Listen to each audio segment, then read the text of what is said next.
Alhamdulillah nahmaduhu wa nasta'inuhu wa nastaghfiruh wa na'udzu billahi min syururi anfusina wa min sayyiati a'malina may yahdihillahu fala mudhillalah wa may yudlil fala hadiyalah.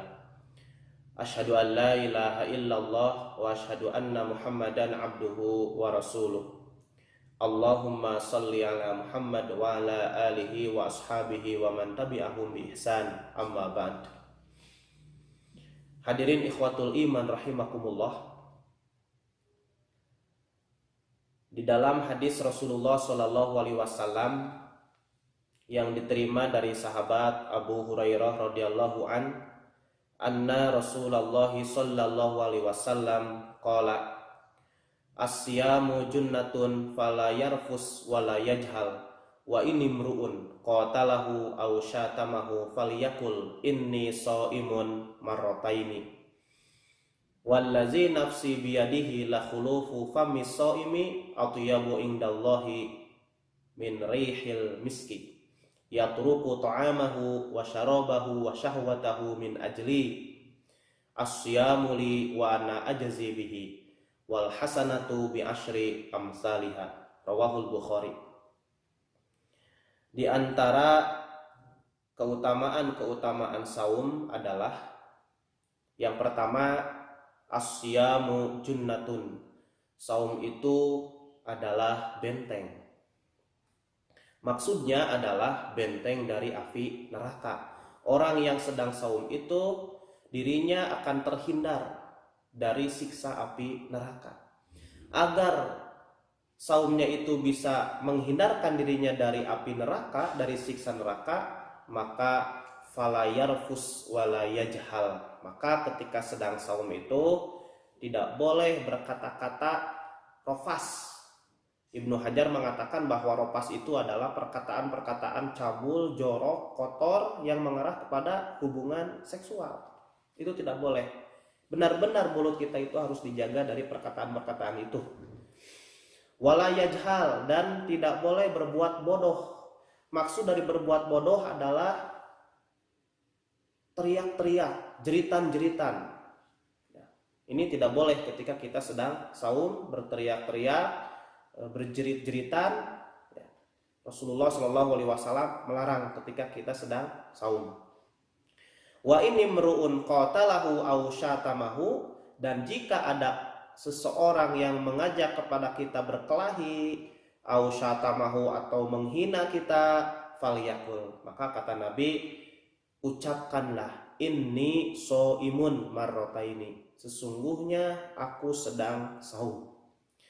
Ketika ada orang yang mengajak kita berkelahi, mengajak kita berdebat, ada orang yang menghina, maka ucapkanlah, inni shaimun, sesungguhnya saya sedang saum. Jadi kita tidak boleh meladeni, kita tidak boleh membalas hinaan dengan hinaan lagi, tetapi balaslah hinaan orang itu kepada kita dengan perbuatan yang baik, dengan kata-kata yang baik. Hadirin ikhwatul iman rahimakumullah. Kemudian keutamaan yang kedua adalah wallazi nafsi biyadihi la khulufu famis shaimi atyabu indallahi min rihil miski. Nabi Shallallahu alaihi wasallam bersumpah, dan demi jiwaku yang berada dalam kekuasaannya, kekuasaan Allah Subhanahu wa taala, benar-benar bau mulut orang yang saum itu lebih mulia di sisi Allah Subhanahu wa taala dibandingkan dengan minyak kasturi.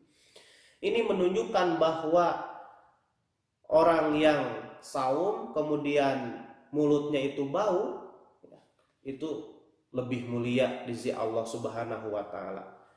Allah Subhanahu wa taala senang, sangat senang bagi orang yang saum walaupun bau mulut. Ini menunjukkan Allah Subhanahu wa taala memberikan kasih sayang. Allah Subhanahu wa taala mengangkat derajat bagi orang-orang yang sedang saum walaupun mulutnya itu bau. Yatruku ta'amahu wa syarabahu wa syahwatahu min ajli. Orang yang saum itu meninggalkan makannya, dan minumnya dan syahwatnya, min ajli, karena aku, kata Allah Subhanahu wa taala. Maka ketika kita sedang saum, niatkan dalam hati kita, niat kita semata-mata hanya untuk Allah Subhanahu wa taala. Niat ikhlas karena Allah Subhanahu wa taala, agar saum kita bisa menjadi benteng atau perisai.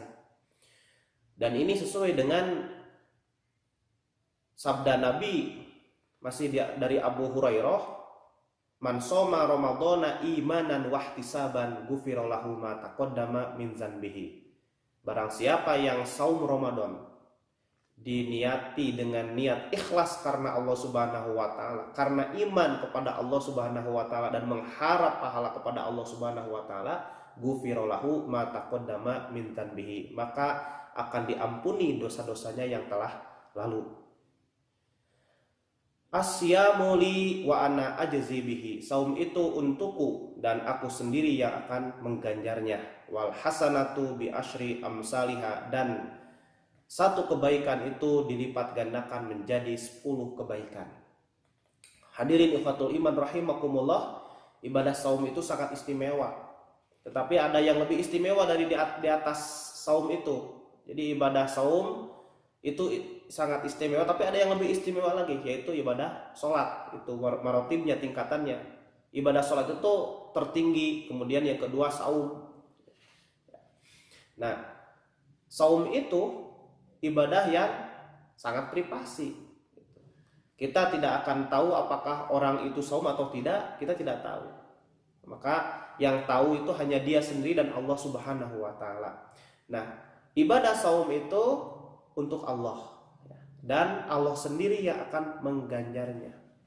Ketika ibadah-ibadah selain saum itu terlihat, ya, bisa dilihat gerakan ibadah sholat misalnya, gerakan-gerakannya, kemudian zakat, infak, sedekah juga bisa terlihat. Nah, maka kalau ibadah saum itu tidak, maka kecil kemungkinan orang yang saum itu terjangkiti penyakit ria.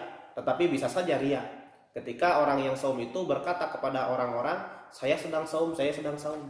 Nah, itu bisa terjerumus kepada ria, nauzubillah min dzalik.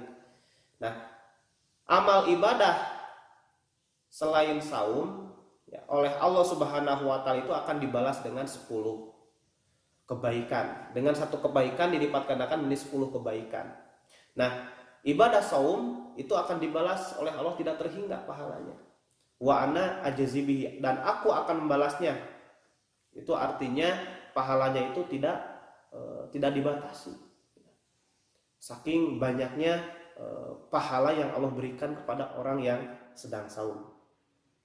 Hadirin ikhwatul iman rahimakumullah, itulah diantara keutamaan saum. Mudah-mudahan saum kita berkualitas, saum kita diterima oleh Allah Subhanahu wa taala, sehingga kita benar-benar menjadi orang-orang yang takwa, golongan orang-orang yang muttaqin, sebagaimana tujuan dari ibadah saum sendiri, yaitu la'allakum tattaqun.